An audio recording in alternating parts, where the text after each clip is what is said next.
So if you own a 690 SMC or Enduro, you might encounter this eventually if you put enough miles on the bike. The vibration of the almost 700cc single with a whole lot of horsepower can lead things to break.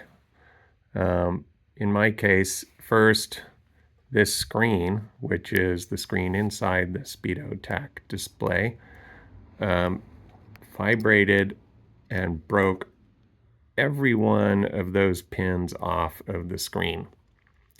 So I followed instructions and got a new screen off of eBay, direct from China, for, I don't know what it was, like 60 bucks or something.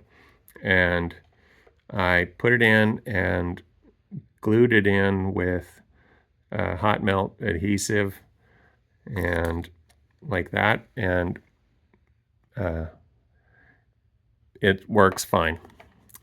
And the next thing that happened was that this little, that's it, that capacitor there vibrated itself loose and broke off the pins and was bouncing around inside the whole thing.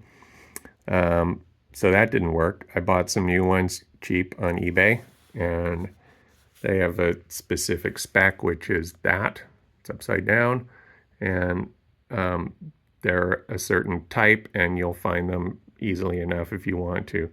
The other one, I didn't need to be replaced, but I glued it down again with hot melt adhesive, same as this one, so that it wouldn't break off and do the same thing. Lastly, this motor, which is the Tach motor, stepper motor, broke itself off, shearing off all four of the pins.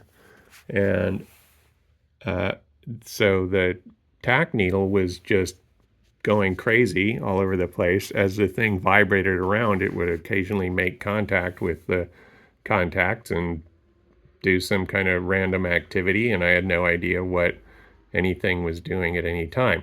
So I bought a package of those on eBay, again, cheaper than buying one. I got 6, which is for, in this case, a Chevy dashboard. Stepper motors in Chevy, but they're in all kinds of motor in dashboards that have dials. And again, it's a certain size. This is the size X27168. And yeah, they've gone through lots of iterations, so the number at the top here changed quite a bit, but it's the same thing. And then there was all of this sort of icky white powder all over everything. You can see it on the display there. I don't actually know what it's from. I assume it's from the plastic of the, maybe the inside of the Tach needle motor, doing the spontaneous disassembly. And yeah, it's on those buttons there. Anyway, I'm not like a super great electronic genius or anything like that. I barely know how to solder well enough, and I've done it, so you can too.